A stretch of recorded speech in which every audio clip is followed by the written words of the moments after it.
I'm mad you do IT. You didn't like walk me through that. I don't use Zoom. We use Google Hangouts. You IT though. Yeah, you figured it out, didn't it? And who was with you? IT. Let me know when you're ready. I'm already ready. You ready right now? I'm ready right now, bro. You recording on the screen? I'm just recording this through Zoom because I can't do it through OBS. It's not picking it up. Oh, let's get going. Stop playing. Help me, man. Help me, Keith. Just help me out. Don't be call for help. I'm gonna be calling for help now. All right, introduce the episode. I'm gonna do it again. Episode 156 of Clean Dishes. I hope everyone's doing well. You already know it's Mr. Fantastic. Bounce back like elastic. Don't melt because it's not plastic. It's just Thomas here. So you got to do better than that, bro. I really don't have to, though. You already have all the energy and the height. I just come in with the assists. I got you. Down, stop there, right here in the corner. Carmelo. Yep. I got you. So we have a very special guest here today. Man, it needs no introduction, but we're gonna do it anyway. Keith Johnson, ladies and gentlemen. You know what I'm saying? Clap it up. What up? You're not gonna build him up. I didn't know what to say. Like I had so many things like this. Bro, you could have been like, "Oh, it's Darius, aka." Go ahead. Lamont's editor, Lamont. You know what I'm saying? Talk about it. AKA Mesopotamian face stats. Like you had a whole list of things you went with. I had it better. You right. You are right. You got it, bro. You got it. We here now. Keith Johnson, ladies and gentlemen. Thank you. Yeah, man. Thank you. I appreciate that. Yeah, man. You know, man, trying to build the energy a little bit. Right. You said suck low key, huh? Fred gets me. Now Tom's out here just, what's up, Keith? Here, y'all. Hey, you don't need to do all behind the scenes work. You gotta do the rest. Like, hey, I put all the gas in the car. You just gotta drive. And his defense, he just say he just Thomas. Like I'm Thomas. Yeah, I'm just right. That's true. That's true. Now, how you doing today? How's teams? Man, teams are good, man. LA's starting to get back opened up. So hitting the comedy scene, getting back out doing shows and shit. So I'm feeling good, man. I peed. Yeah. How about y'all out there? Things been open up for like what? Man, did anything really close though? It never. I mean, it did like a little bit. Like, it closed for very little. Like I went out like one time during COVID. Like I actually went out to a club for a situation. Oh yeah, you did. Other than that, like, it was kind of laid low a little bit, but it wasn't like super duper closed down. Like Cali was like a lockdown. Like nah. Oh yeah. He's in Cali. Yeah. What? He's in California. I'm referring back to my bad. I'm just trying, bro. Let me get you. That's okay. You go pray for you, brother. My fault. Yeah. So what are some things? Obviously, you haven't been able to go to clubs like that. How have you been maintaining? Like, what have you been doing? Man, so I've just been like y'all been seeing, man, just pumping out shit that I've been wanting to see and ideas that that have just been sitting in the back of my head where I'm just like, I got enough time. Let me stop being a lazy piece of shit. That's what it really did. And so yeah, low key, there's been like mics that have been happening throughout COVID, whether it's in a park or shit like that, or just like creepy ass rooms. But I've been hitting those, just staying wet, and yeah, but mostly just making the shit that I wanted to see, that I finally had time to like sit down and do. You know what I mean? So okay. Yeah, man. Do you think that now that you've found the time to do it, is that something you'll continue to do, kind of doing more than what you want to see, or? Absolutely, man. It's been me. Let's put it like this. I started chasing the right bag, or I got in my the right lane finally. Like and stand up is easy to since all my friends are like writers for TV shows and shit. I'm like, oh, I'm a writer. I'm supposed to do that. And so I was just kind of following what they were doing. But, I kind of learned what I was. And, I am a writer, but that's not what I am. I can write, but I don't do that. But right. So it got me in the lane that I was supposed to be. So I'm staying in it now. You just keep hitting that note. Okay, that's what's up. Keep putting out shit that I wanted to see. So that's dope, man. That's important to find that lane for yourself, because sometimes we do that. Like you get the title and you're like, you're stuck to this. It's like, no, it's part of something more, something bigger. Exactly. That's important, man. Yeah, man. So that's what it's been. So I've been excited just to keep, washing and repeating and see where that goes. So far, it's been like landing me in some decent places, so I'm happy. So yeah, that's what's up, man. Yeah, That's man. dope. That's dope. I know at one point in time, you were working with Comedy Central. Yeah. So that, I guess, yeah. So I worked with Comedy Central for a little bit on a couple of projects, and it's not like I'm working with, like, they just brought groups of comics in to do projects, and so I was able to get a couple of projects done. There's a guy named Benny and Bazuna who's doing something similar. He's a creator like me, but just been doing a couple years longer. So he was inviting me on projects to do voiceovers and shit like that. So then and then they started bringing me in once I got Heart of the City. And so yeah, it's been that, so I don't know what the fuck's about to happen with Comedy Central, but I haven't been happy with what the fuck bro, these niggas so trash, dog. Like, what the fuck are they doing? And it's like, it's not like they don't have that. It's like, yo, all y'all got to do is call people, like, and they'll come through. It's like, but I don't know why they're doing what they're doing, but I get why Patrice cussed them out so many years ago after what was it, Mind of Masia, where he went in. He's like, let me take a general meeting, and then just went in and chewed their ass out. Like, I totally get that now. Like, they Yeah. You experienced it, you were like, you know what? I get it now. I see why you did that. Yeah. Because you try to give people the benefit of the doubt, and then they just keep doing the same shit over and over, and you're like, okay. Yep. That's real, man. Yeah, because you do hear a lot about that. I mean, this the people with speaking dormtainment, people like that. Right. You hear about them dealing with Comedy Central. They had something going, and they just pull plugs randomly. I don't know what's going on, but yeah. And it's like the funny people all have the same problem, and then so if that's the common denominator, it's like, oh, y'all just don't fuck with funny people. It's just like, or either that. That's what it is. It's a comedy place that don't fuck with funny people. Yeah, y'all don't fuck with comedy, so y'all are just central. Y'all just central. They just central. That's wild. Yeah. So you're the second person that we interviewed from Heart of the City, ironically. Like, okay. Ironically? Coincidentally. Who was the first? Fucking got his name. Anthony Moore. Damn, I fucked that up. Okay. Anthony Moore. Okay. I don't think is he season 3 or what season is he? Honestly, I don't know. With YouTube, man, I just put on YouTube and I run into stuff and I'm like, oh, he's actually kind of funny. All right, it's how I ran into you. Actually, I remember how I ran to you. It was YouTube. I remember you had a couple of skits. I was like, that's skits, but bits. Thank you. Okay. That were like, yo, like I fuck with that. Thank you, man. So I just started following you on Instagram. Right. But how was that, like, working with Kevin Hart and just being part of that whole process? I know it was like a nice little stint that they had. Right. So it was super dope working with him. It's interesting to see because he buzzes on his own frequency. Like it's like you clearly he's doing something very different. But when I met him, it was like talking to a robot. Like you try to connect, with him, and it's just like bouncing off his chest.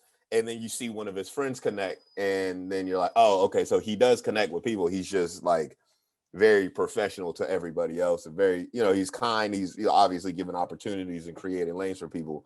But you see the difference. Sure. And so when I met him, so we filmed it in LA, but they still like gave us hotel rooms and shit like that, just to keep everybody in one central location. And so the night we like all got in, I think we had like a dinner or something like that. And then they're like, oh, are you guys paying for Kevin's dinner as well? And they're like, no, he's not here. And they're like, no, he is here. So he was independently having a scholarship gala while recording his documentary for Netflix, while he was filming a TV show, all in the same place. No three of us knew about each other, but that's how hard he works. It was like I see why he's like a robot now. Yeah. You say something, he's like output. It's like my man's working. Right. And so it was like we were his side bitch project. We're like all like like, what do you mean he's here with having dinner with somebody else? But yeah, that's how hard he was working. And then so like, you know, you're thinking like, oh, okay, this is, you know, like a basic interaction. But then he like reads like a piece of paper, remembers all the things about you. Kind of like, you know, Fred's intro, just like, oh yeah, this is like just basic reading. And then you're like, oh shit, this guy is on. So it was definitely cool to meet him and to see how he functions and works as like a comic. And you're like, okay, I'm gonna like tap into that and try to gear up to get as, you know, as hard as I can. You know what I don't like is how people like sneak diss me without really sneak dissing me. Like, I think that's my man's friend because like you have to pick up my fumble. But it's like, damn. Why should you be grateful, bro? Just be grateful. You know what? You're right. My bad. You're right. Just humble yourself. Shut the fuck up. That's what you do, huh? Shut the fuck up. You got it. No, but for real, you're right. For real, yeah. Don't mind me. Let you rock. Did that? I gotta let you rock, man. What do we have to unpack here? Right? No, I was being stupid. I'm not sure. I don't know. What is happening? So you want to tell everybody, Thomas? Like, no, I'm good. I just find it funny how it's like, oh shit. We're just hearing you vent now. We're like, oh, it's just not, you know. But I'm not. Fred, you've been very passive aggressive towards me the whole 156 podcast episodes, and I just don't like it. We're like, what is happening here? Nah, but Kev was super dope to work with, man, and you know, it also made me realize like how important having teams are. Like right now, I'm at the point where I'm like, and me and you were just talking about it, Thomas. Needing a fucking editor, like, yo, I need somebody just to sit the fuck down and do what I'm saying. He has 100 people of those just doing that, and then his friends who are just his camp, and so like that's how he's able to, you know, facilitate and just come in and just be Kevin Hart, come in and be, you know, and then just keep it moving like that. So right, that's why I was like, oh, it isn't just one person just skyrocketing to the top. It's like 100 people getting together, being like, okay, I'm gonna put my ego aside, and we're gonna, you know, get behind this person and ride the fuck out. So, egos. That's real. That's real. Yeah. That's real. You know, and that's what made. I mean, y'all said it earlier. It's like, yo, I'm gonna be Stockton, you be Malone, and like that's how you get it. That's right. Because then you got too many people trying to take the shot, and you remember in Fresh Prince when Carlton ripped the ball from Buddy and threw it. Everybody the shit. Yeah, and it's like, I was like, what you doing? The W was in the hands. Like all you had to do was just take the W. But yeah, that, you know, when you have a good team, you know, and you know, my buddy, me and Luke run a podcast, and we're like y'all, where we just got the dynamic, and I'll let him do the intros, and I'm just chilling in the back, you know, just throwing the lobs, and that's it. Or he'll throw me the lobs, and it's like, bam, we're a good team. So we can relate to that for sure. Definitely. Yeah. So yeah, man, and so yeah, hopefully I could just like capitalize off of that, because it, you know, a lot of people think like getting a credit changes everything, and I thought that, but it's more like it's like a key. It opens a door that in a game, like in the bigger grand scheme of things, like a door that was once locked, it opened it up, and then now you get to go through that room and then find other things in that room and then use it as many times as you can. So that, you know, that's been the you know, good thing about getting that credit. So yeah, you almost broke my heart. That's where my mindset was, like getting the credit, and you was like, yeah, it takes more than just one credit. I was like, right. Yeah, I saw your reaction. You was like, hello. Right. Now they talk about, yeah, they're like, oh yeah, you need 3 to do this, and I'm like, bro, y'all keep moving the goalposts. So like, yo, I'm good for it. First, we got credit, but ain't good credit. But you know what I'm saying? Still credit. Right. So that's what it's been for me, man. But it does, like, it lets you know that you're certified. You know what I mean? At the end of the day, it's like, okay, I'm certified by Kevin Hart. I can't complain. Just keep it moving. And it's up to me to not drop the ball. So keep making the shit that I want to make and then move it from there. So, yeah. I hear that. What's the scene out there? Like I heard y'all got like 4 or 5 clubs, right? In Phoenix, yeah, there's you got Stand Up Live. Okay. There's the Improv, if you count that, and there's one other one. There's like 3 others. I forget the others, honestly. Ron Bronson's or some shit like that. Or yeah, Rick, no, Rick. you're right. There was a spot up in Scottsdale, deep up in Scottsdale, we had went to. Mm-hmm. I don't remember that one. I don't know the name of it. When was the Improv? I went to Tempe Improv. What was the last month? I don't know. That was a while ago. I don't go. I saw Andrew Scholes there. That was a long time ago. That's the last time I was there. Yeah. Do you come out this way?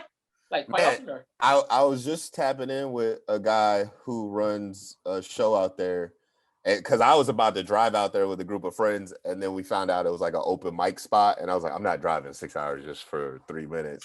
So I was like, let me use this. Let me play it smart and use this credit that I got to see if I could just tap in that way. That's where it comes in. It's like I don't have to drive 6 hours for 3 minutes anymore. I'll just try to use this. And so hopefully the guy will give me some dates out there. He said he liked me fucking with my stuff. So we'll see. So then I should be pulling up soon. So yeah. If you pull up, please let us know. We'll definitely pull up from you. Yeah, absolutely, man. Y'all were like you put the seed in my head. I was like, oh, I got to put that on the list too, just to pull up. I'm important. Yeah. He says, "Oh, I'm important." Yeah, man. That is funny. So I have a question for you. Yes, doing sir. My little my snooping. So you took a picture not so long ago of Abbey Road. Of Abbey Is that Road? important to you at all? Yeah, yes. Everybody knows like how important Abbey Road is. Right. So I went to London. So that all tied into the Kevin Hart thing.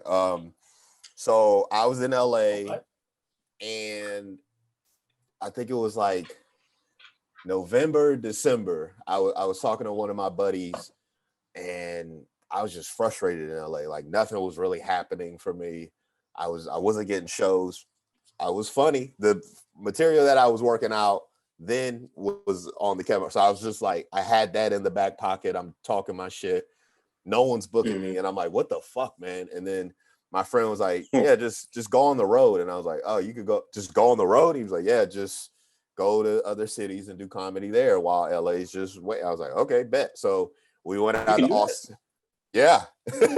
I didn't know. I'm not trying to bullshit. I didn't know that. Bro, same thing. I was like, I didn't know you could do that. And he was like, yeah, you just hit up other cities and then go, bring your A game, make sure you're legit, and then just go get certified by that city. Like, and so I was like, I'm gonna do that. And it opened up the world to me. I was like, oh shit, like I could just type, find niggas on Facebook and be like, yo, I'm pulling up these dates. Y'all got any shows? Oh yeah, we'd love to have you, blah, blah, blah. And then so I went to, Austin. I think I went to San Francisco, DC, a couple other spots.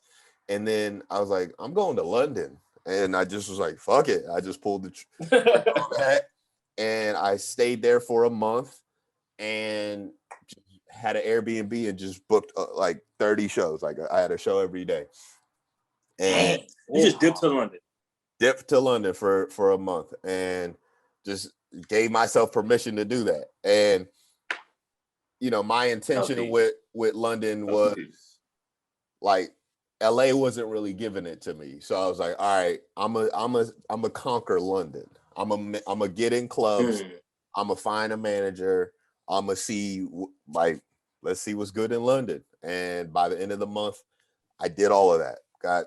Got meetings with the club managers, meetings with managers, people being like, hey, if you want to live here, you could, this is what you got to do, blah, blah, blah, blah.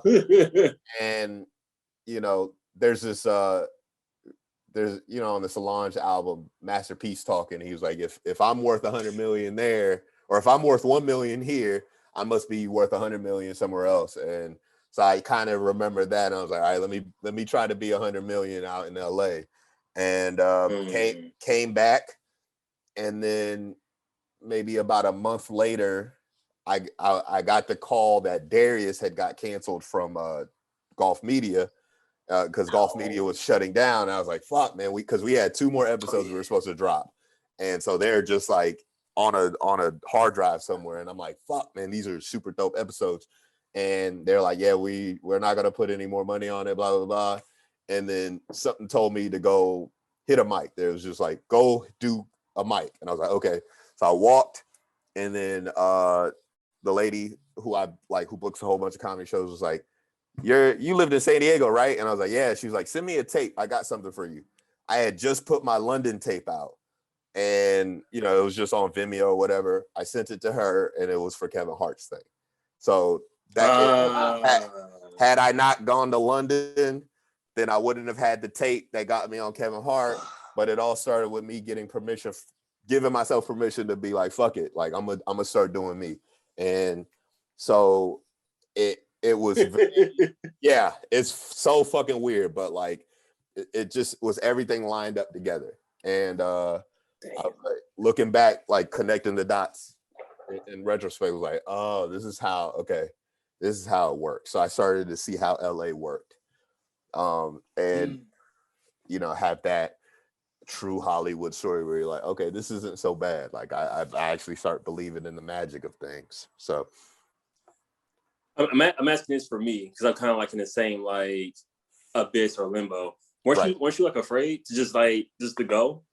Absolutely. I mean, you're afraid of not having enough money. Oh, I can't do that because whatever COVID. Oh, I can't do it because what if this happens back home, or what if it's too expensive, or what if they don't like whatever. Like everybody that I told I was going to London, they're like, oh, your material's not going to translate. Bro, they were eating that shit. Like, and we don't realize, and this is what I learned too, is Black culture in America is very fucking powerful. That's our export that we don't really like. They look at Black people here and treat Black people way better than America treats Black people. But it's weird because we go to other countries and we're kind of tepid. We're like, oh, I don't know these white people. Let me chill out. But it's a different type of white. Right. But white people from America go overseas and they just get wrecked. Like they drink and they just like don't give a fuck about the city. So we're kind of mindful when we're there, and they're like, oh, we fuck with y'all, and y'all are cool, and y'all got the sauce. Let me listen to you. And so it's like you're treated like a celebrity there. Like after shows, I was walking around, people were taking pictures with me and shit like that. And I was like, I fuck with it here. So I was afraid. Like, why come back? I mean, it's tempting, dog. Like, there's some comics, Reggie D. Hunter, who's like Black dude. He has locks from Atlanta. Just you could tell, he still has his accent.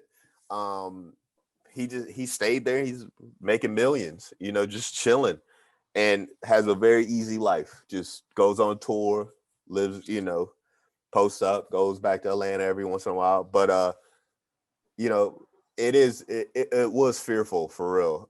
And it just took me just almost in like spontaneously pulling the trigger on shit. Like, just do it, just click, fuck it, just we're going. Yeah. And I had to. I know exactly how it is. And you're like, all right, I guess I gotta book London now. I just bought the ticket. and so it worked like that. And so that's how I've been like kind of operating, where I'm a little more spontaneous. So that's why I was like, I'm about to drive to Phoenix for 6 hours. And then I was like, wait a minute, let me just use this to see. I'll pull up if I got to, but if let me see if this works first. So now I just have more tools, so I don't have to be so spontaneous. But right. Yeah. But yeah, if you got something that's on your chest, just pull it. I'm trying to do this movie. Just shoot the fucking movie and see what happens. Make it bad. And you already know, huh? Yeah, man. And, yeah, man. What's up? When you went to London, did you go with anybody you knew, or was just you solo dolo? Solo dolo. And that was off of Patrice he inspired that move because he had the same frustration I'm not saying I'm Patrice, but I just kind of I pulled from his.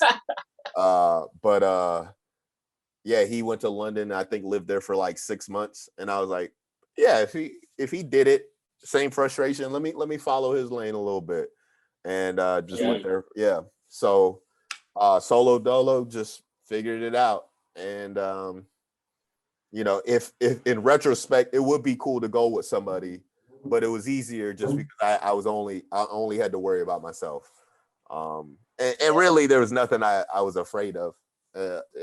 But in retrospect, if I could go today again, I would do more. Like I would have went to Manchester and all these other places because I didn't realize the UK is small as fuck. I thought it was like, you know, like a 6-hour drive will get you to Paris, and I didn't realize like, oh, everything is that close.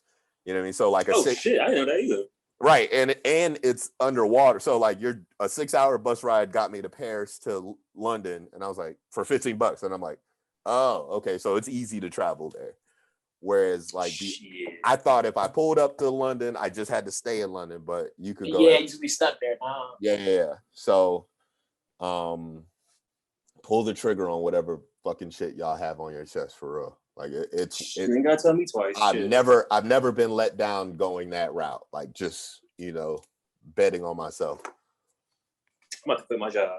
You good with that? Oh, hold on. He just said, hold on, player. Rage quit, bro.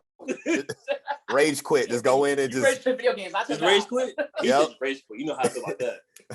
Rage quit. You can't rage quit. Right? Hold on. Why not? Like no. Like yo, make it happen. Say no, they gonna say no. Hey, you just drip a drown. Hey, if you got the rent, it's all good, bro. So what is y'all ultimate goal? Where y'all trying to be and land and like uninterrupted?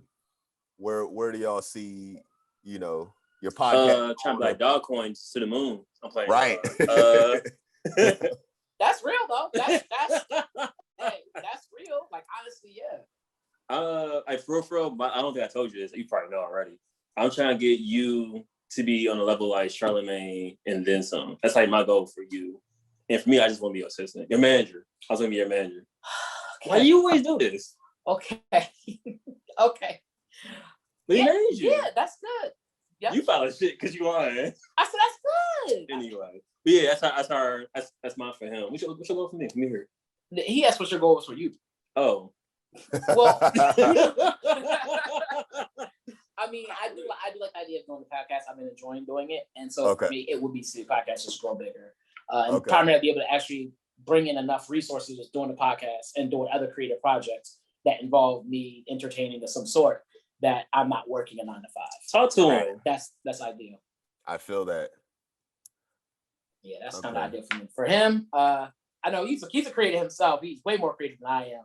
Like when it comes to this podcast thing, he be recording and all that. I was like, yeah, I'll show up. It's like I just say something funny and do this here and there. That's all that stuff. But he's a creative. He does a lot of stuff. Shirt designs, stuff like that. Like he's a bit of a designer, you know. He is a designer, not a bit. He is a designer. Let me give credit too. I appreciate you. Okay. So that's kind of his thing. That's doing that stuff. So I would like to see that grow for him. I feel that. She never goes for me. My bad. And how'd y'all meet? College. Okay. So we went to a fake ass college. The place closed down, so that's why I said fake ass. and when we first met, we didn't meet each other. We was like, I was walking one way and he was walking another. And you know how black people are. When you see each other, you kind of look at each other to see if y'all cool and throw a head on. If you get one back, it's like how black is black, kind of. Like, yeah, all right, yeah, cool. Okay. It wasn't until like 2 years after that we kind of was like, oh, like what's up? Like, oh yeah, like I remember seeing you like such place. And we seen each other like throughout like Arizona a few times. Okay. And then from there we just been cool ever since. Yeah, so I know like since 2008, I think. Man, so long ago. Yeah, no, since 2008. Okay. Really, like earlier than that? What? I don't know, bro. 2008 seemed like an eternity. That's what it was. That was the numbers. They don't lie. That's the math. Right. I was literally doing the math with my friends when I was in college. I was like, man, because I started in 2006. I was like, fuck, man, it's been a minute now. Like, I'm still repping college and shit. I'm like, bro, I'm far removed. And you ask college kids when they were born, they're like 2003 and 2004, and I'm like, ugh, never like fucks you up. Yeah. What was I doing in 2003? Being reckless, I'm sure. Yeah, man. That's dope. Condoms and shit? You weren't doing that? What you mean? I didn't know, my bad. That's dope. And would y'all stay in Arizona, or where would y'all be? Do y'all fuck with Arizona? Like, yeah, I do fuck with that. Yeah, I do. Okay. So he's from Philly. I'm from Detroit. I don't like snow, so I don't like ice cube. That's how much I don't like snow. Okay. Like, I drink my water like room temperature or hot. Okay. And those summers. I'm serious. Summers is hot. It's like, so right now it is 86 degrees. It should be like 90 by tomorrow. It'll be 90 today at around 6. Okay. So y'all are Yeah, no. I feel so if you come through to Arizona, bring some swimming trunks or something. Right. I'm gonna have to definitely post up at a pool or some shit like that, because I be seeing videos of people cooking eggs outside on little frying pans. Yeah, that's the real thing. Just get on the foil, throw in the concrete. Yeah, that is real. Dang. Okay. That is definitely real. A quick story. I saw aluminum foil yesterday. That's the one going on the ground. And it was like all charred up. And I was like, either they was making eggs or they was doing meth. And I just keep it pushing. I was like, I don't need the answers to everything in life. Sometimes you don't need to know. You just, you gotta see the aluminum, then just keep it pushing, you know. Yeah, don't ask. Well, I'm about to mind my business. Yeah, man. That's real. Just let it go. I feel that. Have y'all been out to LA yet? I've been to LA. You went one more time than I have. It's probably like 5-6 times maybe. Yes, I'm like 3 or 4 now. Yes, I've been to LA a couple times. Been to San Diego once. Been to LA, like 5-6 times. I remember that too. Yeah. That's what's up, man. We made it older ourselves to like get out more. Especially me, 'cause I be in the house. I don't go outside. I don't like shit. So. Bro. Believe it or not, when we was in LA, we were there for actually a Korean music festival. Squad. A Korean music festival? Dead serious. Yeah, it's a thing called Hollywood Bowl. They would do. I swear to you, bro. Like the man thought he forgot he was Korean. Yeah, for a Korean music festival. Man. Dead serious. They was lit though. There. I mean, they be saying I don't know what they're saying, but it be sounding lit. So I'll be right with it like that. All vibes. They got Korean trap. K-pop. They got Korean pop, and then just I don't know what, like I was watching some like American Idol type show with my grandma, and all of the dudes are like super, like they're super pretty, like they wear makeup and like just their like hair is like perfectly, like I don't know what it is, but they're like doing cheerleading like routines and shit like that while they're singing. They're like running circles around Beyonce, low key. Like Beyonce's not. hey, he said that. Not I. Yes, get at me. What is it? Get at me. He said he want all the smoke. Beehive. I want all the smoke. But Jesus Christ, bro, running circles around her because they're doing like taekwondo moves, backflips while still singing and smiling. And then, like you're looking at him, you're like, yo, clearly, like, buddy's gay, but no, that's just how the dudes are. They're all like going through a Prince phase out there, so it's like androgynous dudes racking it up, dog. All the girls love them, and it's like, oh, okay, this is what they're doing out in Korea, bro. They're out here, man. Awesome. When they come over here to the Korean Music Festival, it's just screaming, dudes, girls, everybody just screaming. Like, yo, this is great. People love them. Yeah. I'm like, dang. Yeah. No, I get it. I used to follow Big Bang and stuff like that. So I've been seeing a lot of that stuff. So I've seen it, all that stuff. Yeah, it gets it in. I ain't gonna front. They gets it in. Because to do all that and still be singing, like, bro, like I walk the steps, try to conversation. It's a rap. Right. It's heavy breathing. It's hold on, brother. Hold on. Like, no, they go in. They got stamina, dog. Yeah. They hella stamina. Yeah, man. It's what's the secret? And then you see, like, I've been trying to push this agenda, and I don't think people have been on board, but Korean people are the Black people of Asia. And a lot of people think immediately Filipinos are. And Filipinos are actually, in my opinion, the Mexicans of... That's what I always say. Yeah. I'm with you. Colonialized. You right. But if you look at Korean culture, it's very like Black driven. We're materialistic on both ends. The type of music we like, the type of culture, we both were put into slavery due to a lot of historic. We're both Christians.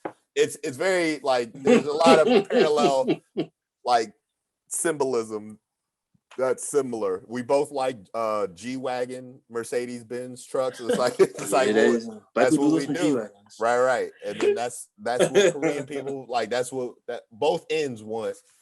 G-Wagons at the top of their game. So I've been trying to push that agenda for a while now. So I'm hoping if I get that, yeah. Hey, I got one.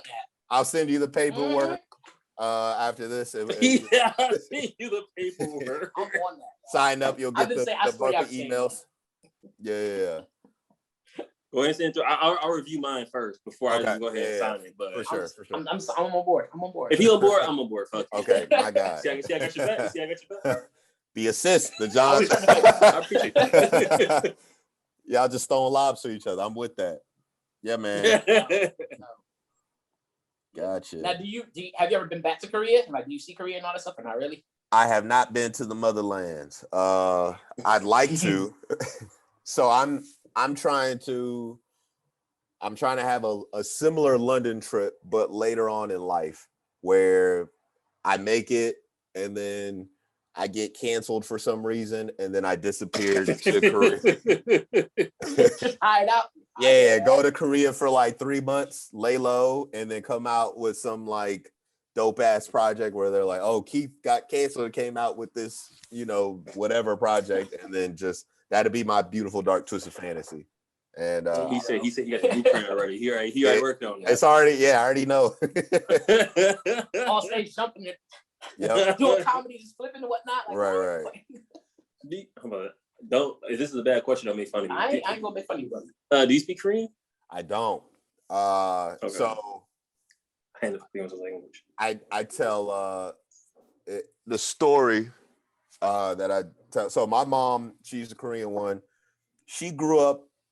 She's displaced. So she was born in Korea, but she lived in Kansas because her dad was in the military, and she grew up around Black culture. So when you meet her, she looks like a Korean lady, but you talk to her and you're like, oh, she's hood. Like she's just like she has like the spirit of a Black woman. And so my mom always pushed me into Black culture. So like right. I just never learned, and I was just like, all right, I guess I'm Black. And I just like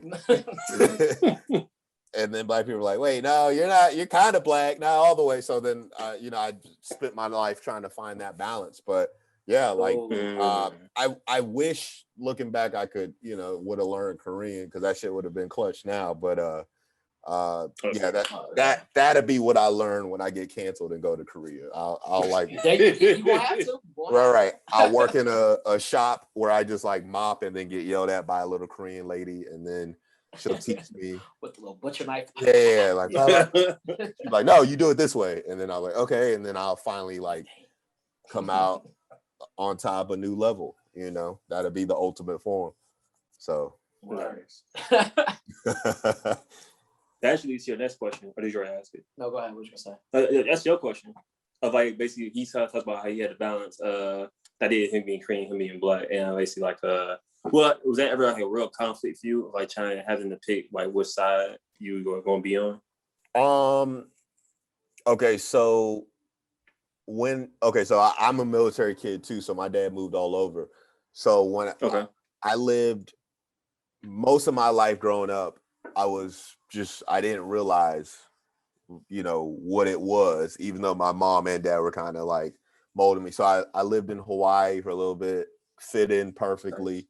And that's, I guess, the closest I've been to like Asian culture. That's where I think it was, I was in like first grade. That's when I got introduced to Dragon Ball and, you know, anime and shit like that. And I was like, oh, okay, this is this life. Anime lover, nice. Yeah. And then I lived in California for a little bit. And then I lived from California, I went to DC. DC's all black.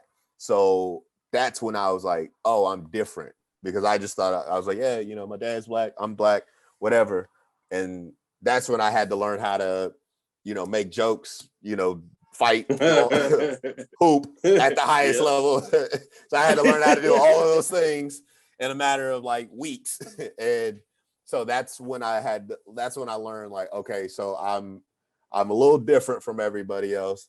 And then after that, you know, kind of just finding my way in a sense. But I found that balance when I started getting older, like mid-20s, and that was just realizing, I mean, you saw it in the set, like I started to have very subtle Asian tendencies that started to like amplify louder, and all of my friends were like, oh yeah, it's because you're Korean. I'm like, oh, okay. And then I would like meet other Korean people.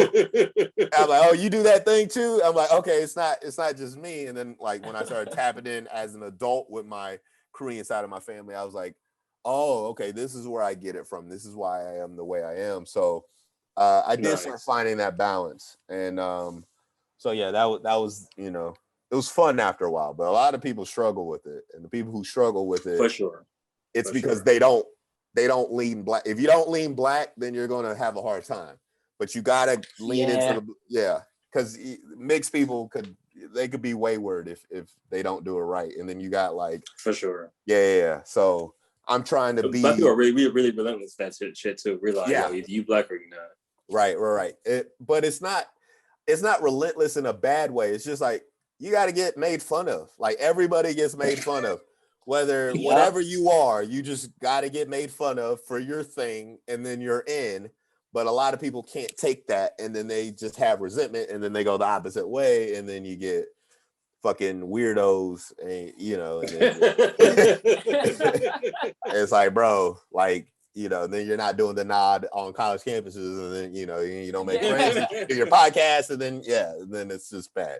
So you got to lean in. My friend told me that. He was like, always lean black. And I was like, all right. Never forgot that.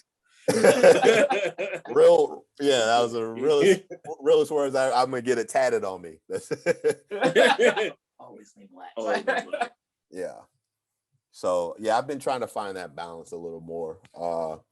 I have a Learn Korean book that I haven't read, but I'm trying to. So I'm if I didn't have those projects I was working on, it probably would have been my thing over COVID. But you know, yeah. Do you have a favorite project thus far? Like something that you've done that you're like, I'm super proud of this particular project. Man, I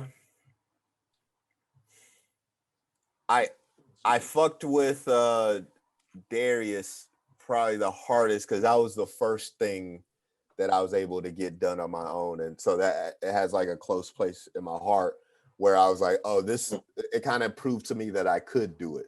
Where I was like, oh, this is what it feels like to do something. And so that, like I said before, that was on Golf Media, which is Tyler, the Creator's, you know, app. And he had this like dope that studio had this super dope place where you could just go work on shit, and everybody else was like working 9 to 5s, and I'd come in, do voiceovers, talk to the animators and shit like that. So I felt powerful in a sense. And so me and Cam, the other guy, my co-partner, it just felt good to be like, okay, we're getting paid. It wasn't a lot of money, but we're getting paid a little bit of money to do something we wanted to do. And I was like, I want to keep that feeling. So that was important to me. Even if you're getting paid $100 versus $1 million doing something you don't want to do, that $100 is just so worth so much more. And you're like, yo, I don't even want to spend this. This is how much it means. Speak for my soul, nigga. I'm sorry. So that was my favorite project. Mox was super fun because it was just, you know, me and Monterey just kind of sitting around being like, just riffing ideas back and forth, and we're like, yo, fuck it. Like that showed me I didn't need access. So Darius showed me what I could do with access. Mock showed me what I could do on my own. And I was like, oh, I don't need access. Cause I always thought like, okay, well, kind of like before I went on the road, I was like, I guess, you know, I'm going to need somebody to give me money so I could do another project. And I was like, no, I could do the shit on my own. I could edit, I could shoot it. I could, you know, kind of model it the way I want to. I could create the characters and create the world on my laptop. And so that was, you know, powerful because it showed me that I just had to fuck with myself. And I think aesthetically, that's probably the best project, you know, that I've had, where, you know, I just made a magazine. I was like, yeah, I just like fucking really talk about that a little bit more. Cause we had so I wrote down the question, and Fred was like, what the fuck is Mox? And I was like, some magazine he was working on. I was like going through all the questions. I couldn't get deep into it. Okay. And so he was playing it in the background while we was working. And I'm like, yo, who the fuck is this? It's Keith. And we just like laughing. It's Lamont. It's Lamont. Right. Lamont. Yes. So I'm blanking on his name right now, but Andre Tally Leon. That character is based off of him. So Andre Tally Leon is this like big fat dude from New York who worked under Anna Wintour, but low key, he's really that nigga. Like, no, and everyone, he has a documentary. I know who you're talking about. Yeah, I know you're talking about that. Yeah. He's the mastermind behind a lot of like shit culture, and he never got his fair shake because you know politics in the fashion world is a little racist, a little geared towards white women. Yeah.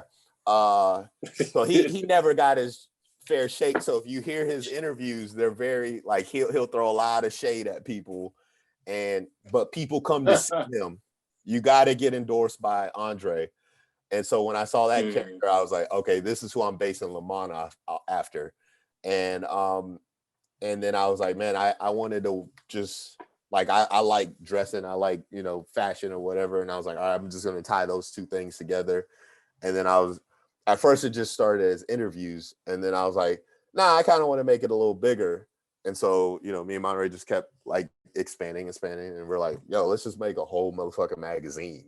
We'll write fake articles that are real, that we're talking about real shit. We'll make a website, we'll make the aesthetics, we'll make a cover, we'll take pictures, we'll do interviews, just do the whole shebang. And then it just, like, I was just sitting down editing, and I was like, I'm gonna do this, and then I learned how to do that, and then just it kept opening up, and then so yeah, and then we just wrote a treatment, and we're working on the script on that, so hopefully it could land somewhere. I see it somewhere on like a HBO or a FX or some shit like that, but yeah. And then there was the Survivor. Soul Survivor. I was watching Alone on Hulu, which is like the real version of like Naked and Afraid. They put you out in the middle of Patagonia, and you just got to survive. And whoever survives, I just thought that was a shirt company. That's an actual place. And so, oh shit, right? I was like, oh, Patagonia, like the shirt, and they're like, no, like in South America. I was like, oh, okay. So it's basically like 8 contestants, and they just give you 10 things, and you have to survive alone. And I was just watching that, and I was like, I could do that. And then I started. And is that where that nimble shit comes from? Yeah, he's got to be fast and nimble, and he like does this little hop off the log. I was like, bro, really? Like as soon as he saw that shit, we were like, ain't no way in hell. You gonna say nimble? It wasn't even a very standard juke move. It was like a little hurdle hop. I was like, oh, what man's doing out here? And then you zoom into the feet. Yeah. Like what? I was like, yo, he out here. Wow. Like he in Arizona backyard and shit. I was like, God damn. That's right. And so, yeah, I just made, I was like, all right, I'm going to make it based off that. And I was like, there's no comedy shows. I mean, I think Will Ferrell did it, but he went on with Bear Grylls and just tried to survive and shit like that. And I was like, this is funny. Like, even behind the scenes of like Bear Grylls, like if you go to the location where he almost fell off a cliff, it's just set up to make it look like that. He's not really about to die. It's just all camera. I was like, I'm about to do the same shit. So just did that. And I was like, all right, put that in the back. So literally like all the shit that I wanted to do, which was me being like, I want to go camping. I was like, I'll just shoot a sketch out there. And I went camping. I actually went glamping. I didn't even go camping because I'm too bougie for that. Yeah. So you really, I was taking my black ass now. So you trying to go where? Right. I'm good. I stayed in a nice little tent on a deck with a bed, and it was very and then I was like, let me go shoot a sketch while I'm out here. And so, you know, essentially what shooting sketches or going on the road is doing shit that I want to do, and then just shooting something or doing comedy while I'm doing that. So if I'm like, I'm going to Chicago, I want to go to Chicago, and there just happens to be a comedy scene there. So that's, I just started, fucking with myself. So yeah, and then that's dope. So that was after Mox, and then Rumination, and then Rumination's my favorite one. Soul Survivor. Yeah, just having a real nigga conversation with yourself, and just like, you know, just getting to the bottom of shit. And so at that time, I was like, yo, I came out with Mox. I came out with, you know, Darius. I have this. I have all these things. Why are people sleeping on me? And then so I saw that Cam Newton joint where he had the hat on, and there's like an interview he did, and he was like, they were sleeping on me, and he was just like, yo, I was like, bro, I feel the same fucking way. So I was just like, I'm about to do that. And so yeah, that was like the next group of projects, and then RSVP and with warm regards for the next batch. So I work in spurts. I'll chill and then get shit done, and then chill and then get a couple projects done. So I'm trying to finish off with warm regards now. And I think I have like 2 episodes left where it's a completed process where it's like, we started here and we ended here. And then I'll just finish that and then probably work on something new or just amplify the projects that I already did. So Warm regards what made me hit your line. That was like, first off, like the whole fear thing was like, oh yeah, he must know me. Like, he must know me for real. That's like, once again. I was like, yeah, let me go hit this man line. That was the first one. I was like, yo, like, thank you, man. I see what you're doing. I fuck with it heavy. Like, thank you, man. Yeah, that was the fun one because again, it was based on, like, I had that idea in the beginning of COVID where I was like, it was called 6. I was like, I'm gonna talk about 6 emotions, and it's just gonna be a podcast. And I was like, I'm just gonna talk and unpack it. And then slowly but surely it got bigger and bigger. And then it was just like, all right, just build a podcast room, which is, you know, that's my extra bedroom I got, and then just build it and then shoot it and then edit it and then put it out, but talk about real shit, be honest with yourself. So I think that's why it's taking a little longer to put out all the episodes, because I have to like really dig deep and then watch it and be like, you're not digging deep enough, dig a little deeper, and then like kind of push myself like one more level where I'm like, I don't want to talk about this. I don't want to talk about, because if I say something like, you know, women are my vice, then girls will be like, oh, women are your vice, and I gotta have that conversation. It's like, you know what I mean, though? Like, yeah, it's like, I'm not saying it's like right. So then it opens up, you know, conversations where like, okay, talk about fear, and if I'm not ready to like unpack it, then I shouldn't be talking about it. So I have to like get past the emotion and have the bandwidth to actually talk about it, then release it. So I have to, you know, constantly, even though it's not that difficult, but in retrospect it is. Like when you're going through it, you're like, oh, this is tough, like, you know, whatever. whatever the emotion is. But and then I'll actually deal with the emotion while I'm recording the episode. I'm like, this is too ironic. Like my next episode that I'm dropping is love, and of course I'm dealing with, you know, breakups and shit like that, where I'm just like, okay, let's unpack it, let's get to it, and let's be real about it. So yeah. Last That's one. like saying, oh no, go ahead, my bad. I was gonna say last one, I had thought of you because it's Godflow. It's the ultimate form. And I haven't made it yet, but I just have the video that's gonna be in it. It's Vegeta when he's becoming a Super Saiyan. He's talking about, he's like, I just stopped giving a fuck. That's how I got to Super Saiyan. He's like, I was chasing Goku, and once I stopped caring, that's when it happened. And that's when, you know, and I almost died, blah, blah, but I reached it, and that's how I got it. And so that's going to be the insert. So I'm building it around that. And is that, but literally when you hit me up about, I forget who, but I know you caught the reference, and I was like, okay, so yeah. So subconsciously you're in the last episode that I haven't shot yet, but look at you important again. Yeah. Okay. Right? Thug terror. Go ahead, brother. I see it. Oh. Real one's cry too, right? Yeah. Got to get it about you. No, I appreciate that though. Thank you. Yeah. Like, I had a question for you too. I forgot to write that shit down. You about to? I had a question. No, I'm the worst with that. I mean, every episode, like, I had a question. I don't remember what that shit was. So on to the next one. So. No, but honestly, everything that you're doing, like everything I've seen, like it's been really dope. Like Rumination Room, I went back and watched that because that spoke to me, because it's like you broke yourself down into two different people outside yourself.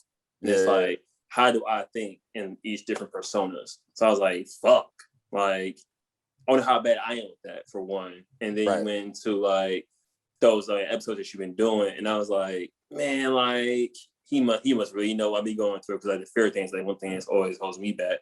I mean, afraid about that a lot. But like, I have these ideas. I have all the bullets in the gun, but I never pull a trigger. Right. And seeing, and then you doing, it's like, yo, like I should just pull a trigger on one of these. Say fuck it. Just go with it. Yeah. Stop caring. It takes a while. I remember I had a buddy. His name is Norman Towns, and he called me one day, and we were cool, but we weren't that cool for him to call me like this. but that's what shit is. Right. He had called me. I was like, "What's up, man?" He was like, "Hey, man." And we just talked for an hour, and he was like, "But the basis of it was," he's like, "You know why I'm kind of irritated with you right now?" And I was like, "Why? What's up?" He was like, "Okay, you're walking around with this big ass gun," and he was like, "But you just keep it tucked, and then you're walking around with a squirt gun, just shooting people, when we all see this big ass gun behind you." He was like, "Why don't you use that gun?" And I was like, "I know exactly what you're saying, but I don't know what to do." And that was like, man, look.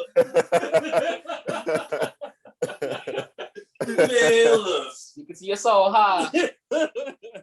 So take part 5 and shit.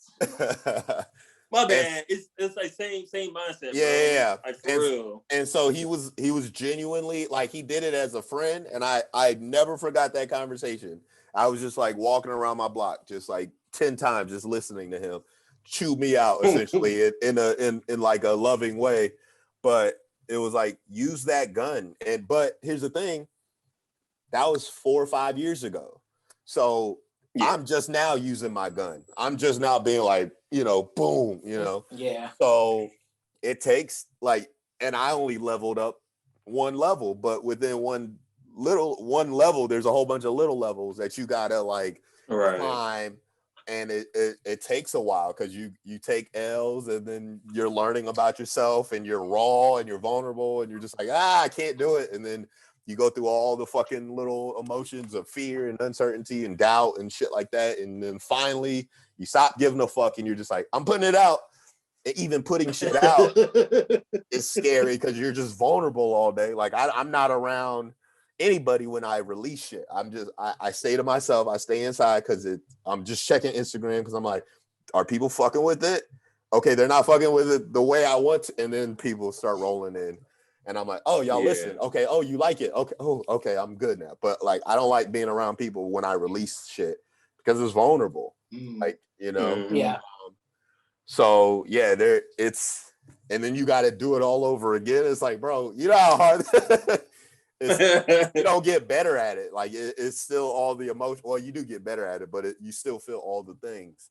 So, yeah, man, use your gun. Like, don't be afraid to use it. Cause like I said, I was shooting people pretending that I'm this when I'm better than that, you know? And I had this, it's almost an egotistical thing, but it's like, if you're better than that, be better than that. It's like, or are you going to what? Just die unreserved, you know, the whole time? You're just living knowing that you gave 80 when you could have gave 100.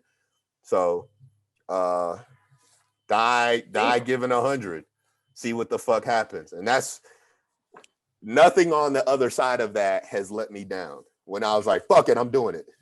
All the L's that I take are when I'm playing it too safe, like when I'm being cheap, when I'm like rushing shit and not being patient. Like I've only became a better person by giving 100 because it's teaching me like real principles and real values that I need. So I, again, never taking an L when I'm going 100. Nice. But when I'm basing off of fear, basing off of shit like that and moving off that, L's out the ass. Always taking L's. It's crazy. It's stupid, but it's funny at the same time because I'm like, did I really just take an L because I didn't want to spend an extra $20 because I'm being cheap because I'm afraid of spending money? Yeah. Shit like that. Now I got to get a new microphone. Yeah. Yeah. Because I wanted to be cheap. Can't just use a paperclip and like earwax or something like that. Like, nope, got to do it the real way. And it's because you know how to, you know, do it the real way. So, and wait, you said you went to college at 08 to probably 2012. So you're about what, 30-ish? Yeah. 32. Okay, so 32 as well. I'm 32 as well. So we're in that generation where we know how to do things the old way and the new way. Yeah, and we're stuck because the young niggas, they're getting it. They're getting their fucking bag, and it's so easy. They're doing it so effortlessly. I'm like Jack Knight's the homie. This nigga's ran through so easy. I'm like, how are you doing this? And he's like, bro, you just make it hard on yourself because you overthink, blah, blah, blah. And I'm like, but your whole generation is like that. And I'm like, how are y'all like that? We had the fucking economy meltdown. We had all this shit. We had all this bullshit that we had to deal with. And we didn't get our bag immediately when we were like 20, 21, like fresh out of college. Yes. And so we just had to go this extra hard way. And then we had to balance that out with being old and new at the same time. And so I think now after COVID, so we got skipped. I think our generation now is going to start getting in that bag because we know how to do things both ways. And that younger generation only knows how to, they're really good at one thing. We're good at a lot of different things. So we'll start getting in that bag sooner enough. And this isn't just in entertainment. I have homies that are doctors, lawyers, all like every field. They all have the same problem. Like, yeah, man, like, I just don't know why it's not working out. And I'm like, oh, our time is coming. Like, we're getting the rock soon. And we just had to hit our shots every time. Yeah. So, you get man's gave me hope, bro. Yeah. I glass inspiration. I was like, okay.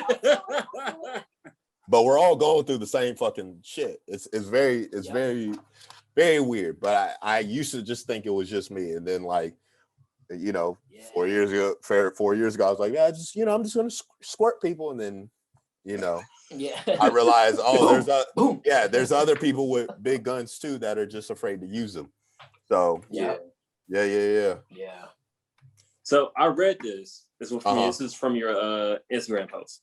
Okay. I read this. I didn't get it at first, and then when I said it out loud to Fred, I was like, "Oh shit, he's onto something." Explain the correlation between Handmaid's Tale and Harriet Tubman. Handmaid's Tale is just a whitewashed version of Harriet Tubman. Like, I don't remember the last season that I watched, but she finally made it out. And so it was a journey of her being a slave. It's like, bro, women swear they have it hard, but white women especially swear they have it hard, but they have it the easiest. White women will always have it the easiest because white men are doing it for them. But according to them, they're the most oppressed people of all time. But so she finally made it out, and then the camera like looks at freedom, and then it looks back at the road where she just came, and she's like, I'm gonna have to go back and save other people. And I'm like, this bitch thinks she's Harriet Tubman. I was like, but so now they showed her the railroad. I haven't seen the new season, but I'll probably watch it out of hate. But she's gonna go back and save other white bitches, and then have them on the Underground Railroad because she knows the way, and blah blah blah blah. And then that's how they're gonna rewrite history again. So yeah. I'm fucking weak. Because like at first I was like, what the fuck is he talking about? Then I said it out loud and I was like, oh my God, he's on to something. Yeah. I haven't seen all of it. I've seen like bits and pieces. And so when I was like, oh my God, this man's a fucking genius. It's literally like, as soon as I saw that, because I was invested. I was like, this is a good ass show. You know what I mean? Because I got a little white woman in me. I'm like, yep, I'm in. And then I stepped out for a second. I was like, bruh, they tricking us again. Like this is all they're doing. So, yeah. At the moment you was like, man, once again, they taking our history and using it for themselves. Yep. Just making it to a good Hulu series. But then we put out something that don't nobody want to watch it. So yeah.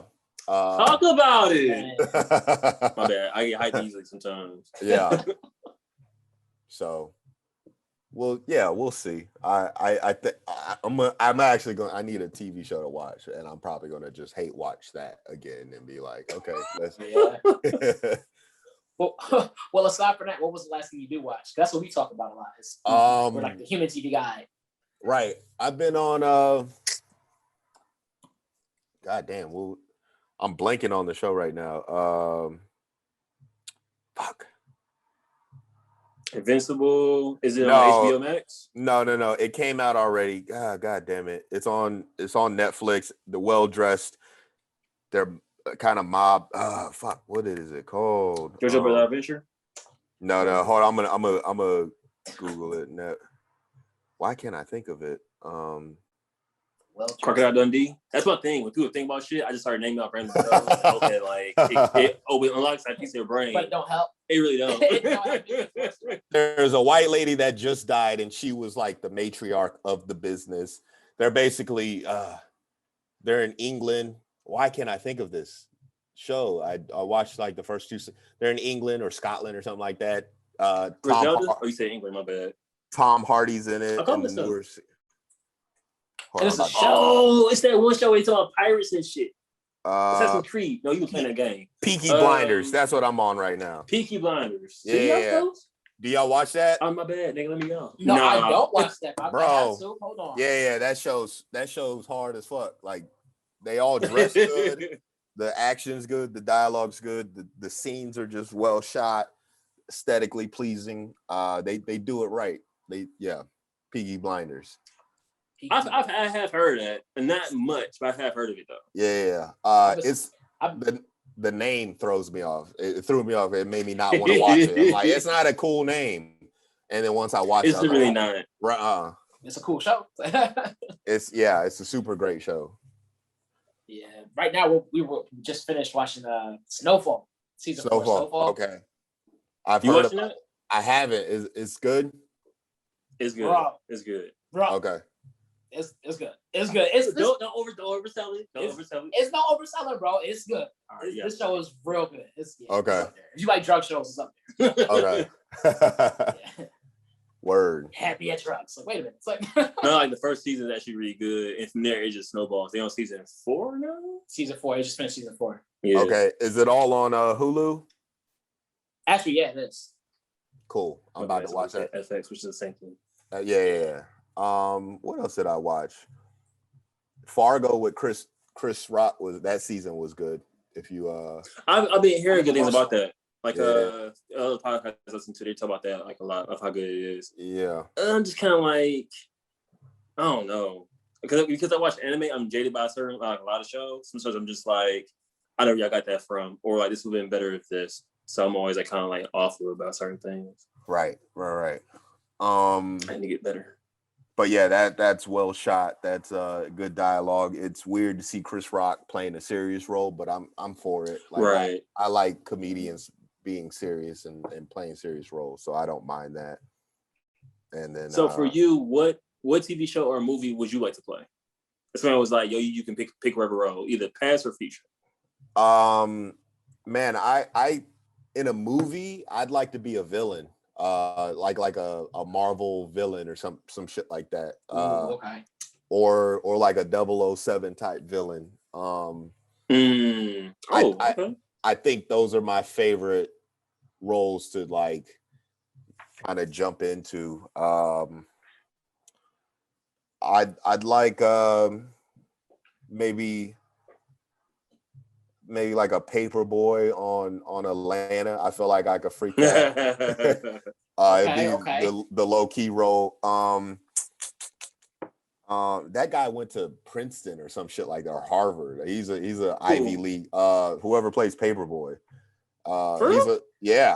There's a lot of black actors who are Harvard or Yale graduates, and I'm like, oh, this is weird. Yeah. I did not know that. Wow. A lot of successful black actors are just Ivy League grads. So look at black people always like it's seating. Yep. Okay.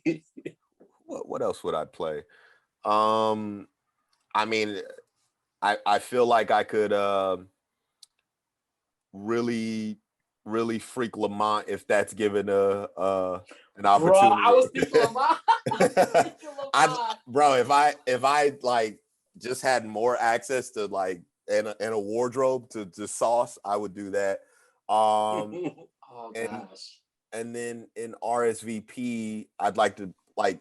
Here's what I had to do. I'll tell you that. But so the guy next to me, his name is Rob Smallwood. He's a comic, but I wrote that role for me, the misogynistic, old school kind of guy.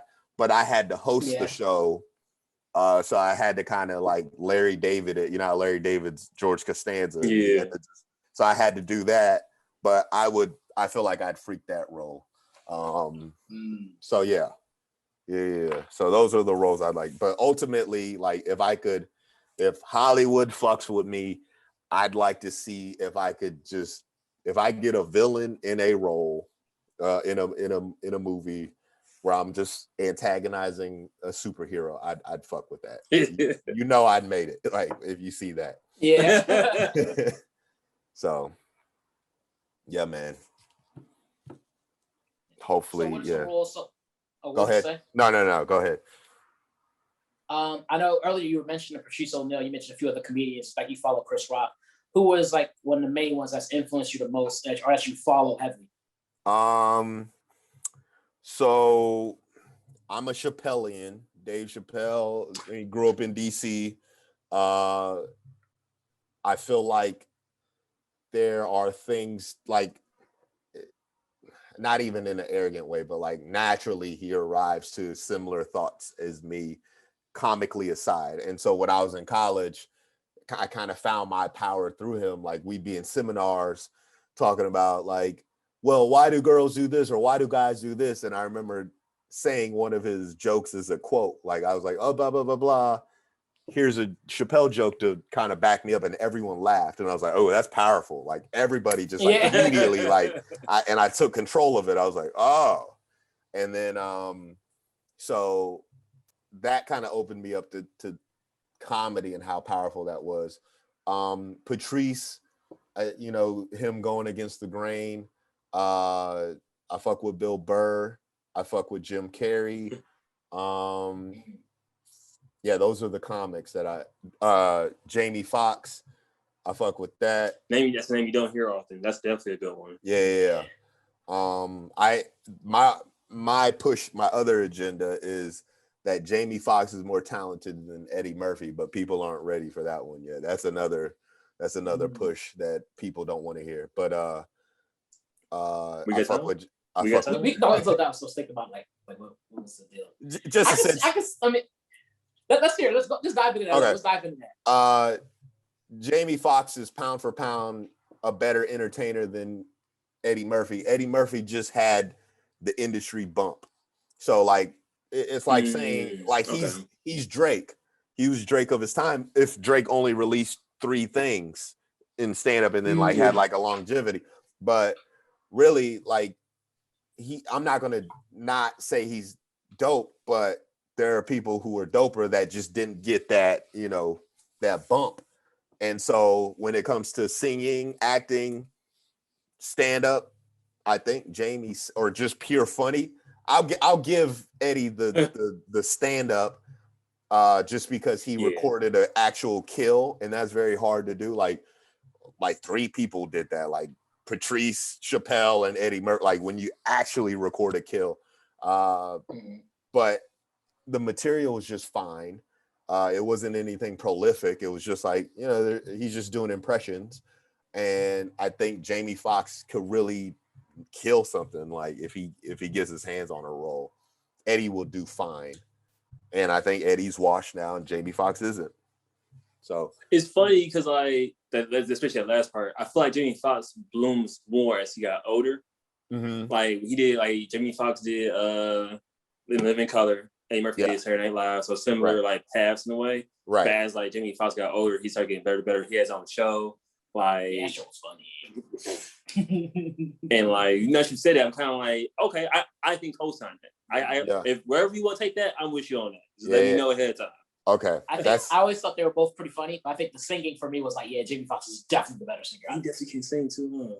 Wait, don't disrespect Eddie Murphy. He can sing too. Wait a minute. He made that one song with Rick James. He don't make slaps though. Like Jamie can make a slap. He made that one slap.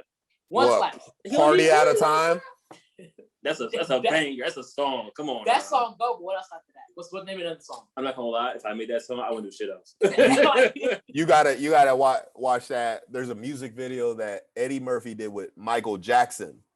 Watch how bad that is. Yeah, that was horrible. But in fact, that was you that posted that, wasn't it? Yeah. You are a villain, bro. You are a villain in real life. I was like, I've never seen that. Wait, it was this guy that posted this. I'm just playing it. You can't ask Michael to be bad. That's crazy. It wasn't bad. It just wasn't. No, it was bad. It was bad. No, it wasn't bad. It was bad. He just didn't did that in public. Like he did it behind closed doors and kept it in the vault. It was like, that's cool. So you say it'd have been a good home project? Yes. Wow. you can't have that much sauce when you have Michael Jackson on your out. Like Jamie Foxx and Kanye created a fucking dope ass. Was it a class like 2 classics? So it's like when given the opportunity, Jamie Foxx was sauce every time. Eddie Murphy drops the ball a lot.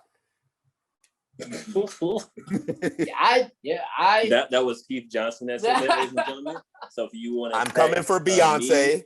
I'm coming for Eddie Murphy. Y'all heard it here first. He got Beyonce, Eddie Murphy. Anybody else trying to get on here? Yeah, but those are my. Like guys. I said, I'm riding with you on that one. Though. I'm riding with you. I think I said top 5. Yeah, Burr, Chappelle, Patrice, Burr, Jamie, and Jim Carrey. I'll take Jim Carrey over Eddie if I'm being honest too, but that's biased. I love Jim Carrey. His movies are better in my opinion, but hey, that's a wild boy. That's a wild boy. He's a lot. Look, Eddie has hood classics, and that's hard to do. That's hard to come by. So you got to respect the hood classics, but like, you know what I mean? Like Jim Carrey really goes the fuck in, you know what I mean, on a grand scale. So I feel like hood classics are easy because like hood classics are not really, they're not good and respected for what they do. Right. Like, white people don't. I'm pretty sure white people don't know what belly is. But like I put belly on, I'm ready to go to a bank or something. Yeah. I'll put Paid in Full and Belly as one of my top movies as well. Like they're up there for me. I like Paid in Full. Yeah. Paid in Full will teach you a lot about yourself. Like you're just like, oh, okay. This is how you move. Yeah. This is how you maneuver in life. But yep. Yeah, and those are untouchable. Even though when you look back, you're like, well, actually, I mean, it's good acting. Like DMX killed it. Nas killed. Like, there's a lot of people who just killed that shit, and they have classic lines. So, yeah, I mean, hood classics. You just gotta respect them. You can't you can't disrespect the entity. But there's some bad hood classics. What's a bad hood classic for you? You would ask. It was a debate going around about Belly. Really? They were saying like Belly wasn't that good. And I was ready to fight for it, but I ain't have the fucking army, so I just played that. Nah, I'll always put that up there. I think it was well shot. I mean, Hype Williams shot that. It just opens up classically. Like, I'm with you. I'm with you. Like nothing. Like they were like, "Oh, Belly isn't as good as Paying Forward." I'm like, why are we debating this? And first off, second off, they're both good. Right. What are some bad hood class? I would have to see a list of hood movies where I'm like bad, good. Because I'm not. Shotas was good. Shota, yeah, it was all right. I'll put that mid. Mid?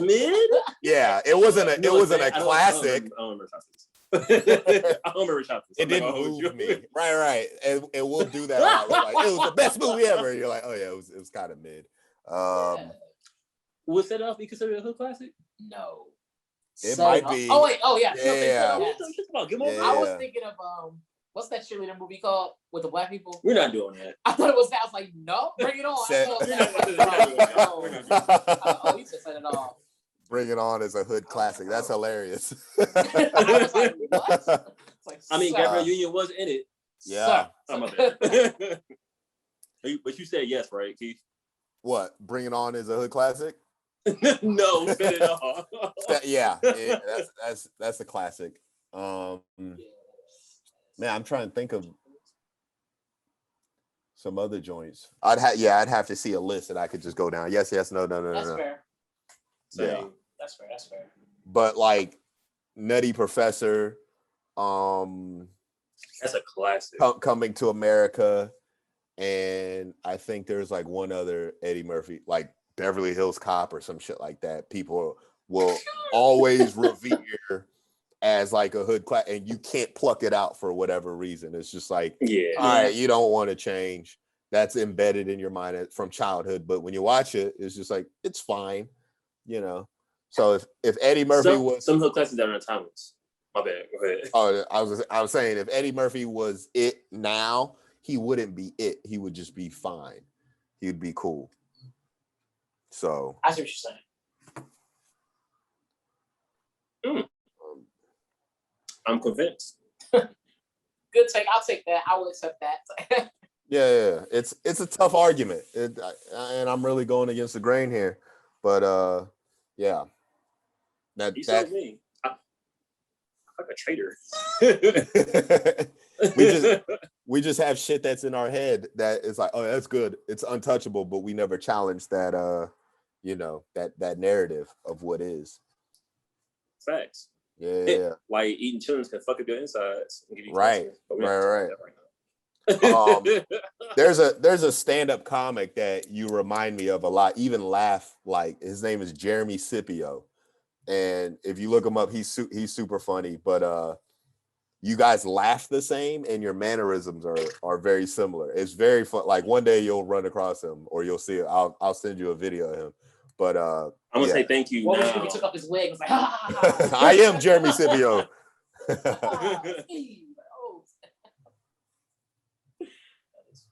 It's funny because like a lot of people say I laugh like Eddie Murphy. So it's like, so we said the thing about Eddie Murphy and Jamie Foxx. I feel like I was insulted a little bit. You were attacked. I feel it. I was like, dang, some of my ancestors, yo. Eddie Murphy's actually my cousin, and he's here today. That's why you baited me. Like, yeah, I know that shit you're talking. That's what Eddie. It's just like a setup. Yeah. Like, I mean, fucking hilarious. I am Eddie. No, all right. So what projects are you currently working on right now that you got coming? Man, what am I doing now? I am working on. I'm in stand-up mode right now, so I'm trying to. I'm gonna finish off with Warm Regards. I got a couple of episodes of that. I'm gonna kind of work on RSVP a little more, and then just try to put out some stand-up, go on the road a little bit, and get in that gear, and just see what happens once the gates open up, and see where I could get with this move, with what I've been working on and shit like that. So that's been my focus. No other ideas quite yet have hit me, but if anything, it'll just be going back and like leveling up all the things that I've built, whether it's Mox or whether it's Darius or whatever. So like the goal is to get those as TV shows. And so if I could come out the gate and have 6 TV shows on deck, like I'll just, I know I'm not going to sell all of them, but over time, like, that'd be, boom, boom, boom, boom, boom, and then do stand up and then move to Korea. I'll be happy. What's wrong? Hey, move to Korea. There you go. Get canceled over Eddie Murphy and Beyonce, go to Korea. We're helping you along. Yeah. This is the podcast where they'll be like, did he just shit on Beyonce and Eddie? We've had enough of him. And then cancel. Oh, thank you, and I'm sorry. So yeah, man. I don't know if there's shit that I have that's in my head, but it's not watered yet. I'm still waiting on like a little sprout to be like, oh, here we go. Let's water this. And so there's some shit, but I have to, like, I don't know what it will be or what it'll look like as of now. But yeah. I get that 100%. Yeah, but for sure, like I'm gonna build the world of RSVP a little bit more, because that's gonna be like a Eastbound and Down type situation where you get the TV show on the TV show and then the world around it, and all the characters around that. So hopefully I could start shooting something like that, and go from there.